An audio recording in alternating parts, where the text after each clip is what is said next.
Hi అండి. నేను మీ Usha. Welcome back to Usha talk channel. అందరూ ఎలా ఉన్నారు? ముందుగా అందరికీ దీపావళి శుభాకాంక్షలు. ఈ దీపావళిని నేను మా ఫ్యామిలీతో చాలా సరదాగా జరుపుకున్నాను. మరి మీరు కూడా మీ ఫ్యామిలీతో ఎలా జరుపుకున్నారో కింద నాకు కామెంట్ చేయండి. అండ్ నా వీడియో మీకు నచ్చినట్లయితే సబ్స్క్రైబ్ చేయండి, లైక్ చేయండి, షేర్ చేయండి అండ్ కామెంట్ కూడా చేయండి. పక్కనే ఉన్న గంట సింబల్ని క్లిక్ చేయండి. నేను చేసిన ప్రతి ఒక్క వీడియో మీకు update. Thank you so much నా వీడియో చూస్తున్న వాళ్ళందరికీ. ఈ దీపావళిని నేను చాలా సరదాగా చాలా స్పెషల్గా జరుపుకున్నాను. ఈ దీపావళితో నేను చాలా హ్యాపీగా కూడా ఉన్నాను.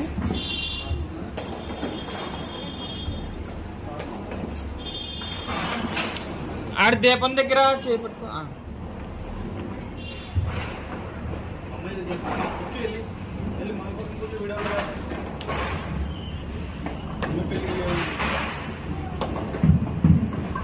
ఇలా నేను దీపం పెడుతుంటే ఈలోపు మా పాప వచ్చింది, మమ్మీ ఏదో చేస్తుంది. 9658 లాక్. దీపం పెడుతుంటే మా పాప చాలా ఎంజాయ్ చేసింది. దీపం పట్టుకోబోతుంటే నేను వదిలేసి లాక్కున్నాను. మా పాప ఏదైనా చెప్తే అర్థం చేసుకుంటుంది. ఇంకా నేను క్రాకర్స్ పట్టుకుని ఇలా ఎంజాయ్ చేస్తూ ఉన్నాను. చూస్తున్నారు కదా, చాలా అంటే చాలా ఎంజాయ్ చేశాను. ఈ దివాళీని నేను చాలా స్పెషల్గా కూడా జరుపుకోవడం జరిగింది. చాలా ఎంజాయ్ చేశాను. మా పాప కూడా చాలా ఎంజాయ్ చేసింది.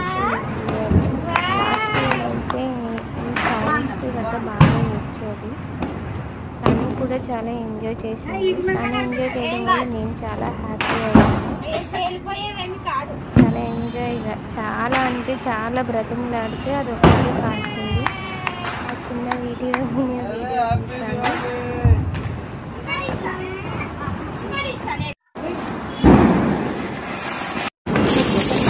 అది ఉండగా అలా తిప్పుతుంది, దానికి ఓపిక ఉండదు. దీపావళికి మా దగ్గర మాతో సెలబ్రేషన్ చేసుకున్నారు. ఎప్పుడూ లేదు, ఇదే ఫస్ట్ టైం. మా పెళ్ళి అయ్యాక ఆవిడ దీపావళికి మా ఇంటికి రావడం ఫస్ట్ టైం. మాతో పాటు మా పిల్లలు కూడా చాలా ఎంజాయ్ చేస్తారు.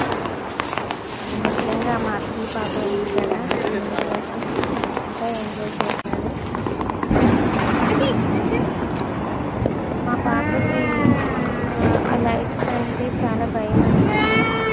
ఎక్కడ కాలుతుందా అని క్లియర్ ఉంటాయి.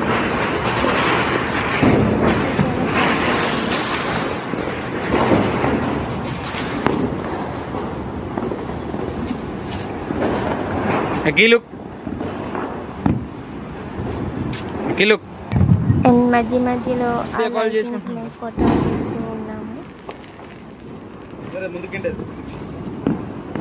కలర్ఫుల్గా భలే వస్తుంది కదా, ఫొటోస్ కూడా బాగా వస్తాయి. ఇక్కడ వచ్చేసి మా పాపని మధ్యలో కూర్చోబెట్టి క్రాకర్స్ అన్ని చుట్టూ పెట్టి తనని లాస్ట్లో ఒక వీడియో షూట్ అనేది చేసాము. అదొక మెమొరబుల్గా ఉండాలని. అండ్ నా వీడియో చూస్తున్న మీరందరికీ thank you so much. And video ఎలా ఉందో కమెంట్ చేయండి, లైక్ చేయండి, షేర్ చేయండి, సబ్స్క్రైబ్ చేయడం మర్చిపోకండి. Thank you.